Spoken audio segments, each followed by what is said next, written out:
Je o to potěšitelnější, že v této skvělé konkurenci se prosadili i naši reprezentanti. Takže se podívejme na dva závody, které nám včera v odpoledním pořadu udělali největší radost. Nejprve finále juniorů na čtyřkách s kormidelníkem. Od první dráhy vidíte soupeře naší lodi. Řecko, Rumunsko, Itálie, Československo, Sovětský svaz a na šesté nejvzdálenější dráze čtyřka NSR. Sledujte pozorně čtvrtou dráhu. Olomouckou čtyřku Krejčí, Menšík, Mariančík, Pazdera a kormidelníka Mádla. Vkládali naši trenéři největší naděje. Loď, která letos vítězila na domácích vodách, která prakticky nenašla v zahraničních regatách, která však podlehla v první rozjížďce světového šampionátu vynikajícím Italům. Italové jedou na třetí dráze, tedy oba soupeři se mohli prakticky bezprostředně kontrolovat.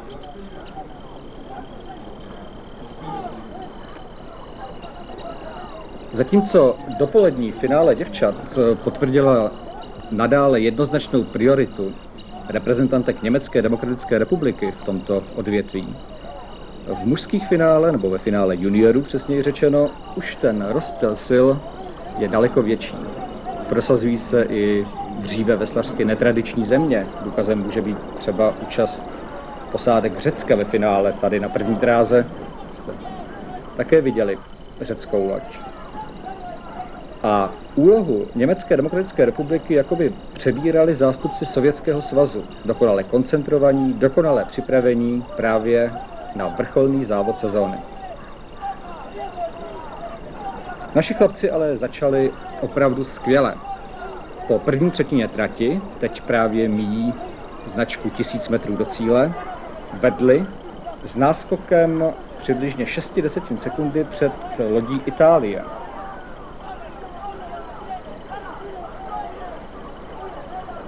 Italové, Ranieri, Fumasoni, Sanseverino di Palo a teď vidíme, se velice snažili navázat na úspěchy legendárních bratří Abagnálů. Vždyť Sanseverino a Di Palo společně s kormidelníkem Velotym jsou dokonce ze stejného klubu. A vlastně příklad této dvojice mistrů světa a olympijských vítězů, jak veslování přitáhl. Mezi odborníky na tribunách panovalo trochu zděšení z vynikajícího času. Teď právě polovina závodu. Naše čtyřka stále udržovala vysoké tempo a všichni vzpomínali na sobotní jízdu non-coxů, čtyřek bez kormidelníka, ve které další olomoučtí svěřenci trenéra Vičíka nakonec ztratili a nedosáhli na hranici velkého finále. Byly obavy, jestli snad hoši nenasadili tempo příliš vysoké. Jenomže tahle vynikající parta z olomoucké líhně, odkojená řekou Moravou a výbornými podmínkami, které dokázali olomoučtí veslaři již od dob nedávno zesnulého Lubomíra Zapletala pro tento tradiční a krásný sport vytvořit, se nemínili rozloučit s vidinou té medaile nejcennější. Stejnou motivaci ale měli i Italové. A tak v této chvíli začínala doslova bitva, v níž se obě lodě špičku na špičku, záběr po záběru střídali ve vedení. Atmosféra v Račicích připomínala fotbalové derby. Tribuna při nájezdu obou lodí do cílové rovinky doslova vstála. A přál bych vám vidět, s jakou vehemencí se naši bývalí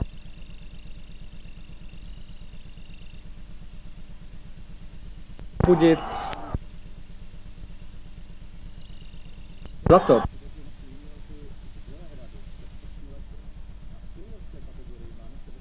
Poslední mnohokrát blízko, dokonce z Klagenfurtu 1969. Krejčí, Menšík, Mariančík, Pazdera a Mádl však ve velkém souboji s Itálií dokázali v závěru ještě tempo vystupňovat.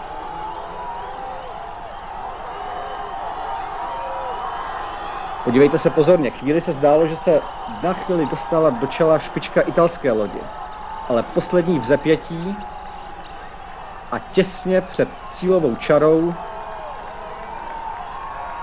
bylo všechno jasné. Zlatá medaile pro Československo. Druhá skončila italská posádka, třetí Německá spolková republika, potom Sovětský svaz, Rumunsko a šestí Řekové. Italové reagovali temperamentně a nezdar prožívali velice intenzivně. Naši v první chvíli ani neměli moc sil vychutnat ten úspěch. Dokonce se o něm dozvěděli někteří až později z hlášení hlasatele. Tak těsné to bylo. Prostě v úmorném 30stupňovém vedru dává bere veslování hodně sil. A ten finish už byl do značné míry i otázkou vůle a bojovnosti. A téma tahle čtveřice a i kormidelník na rozdávání. Olomoučtí veslaři tak navázali na tradičně úspěšné vystoupení československých juniorů v tomto odvětví. Čtyřka s kormidelníkem získala zlato v Miláně v roce 72, bronzovou medaili v Joanníně v 70. roce a v Tampere v roce 77. A tak přejeme všem olomouckým veslařům, aby stejně jako předchozí medailisté Suchopár, Caska, Knapek nebo Kolář dokázali najít cestu i do seniorské reprezentace a aby ještě dlouhé roky šířili dobré jméno našeho veslařského sportu.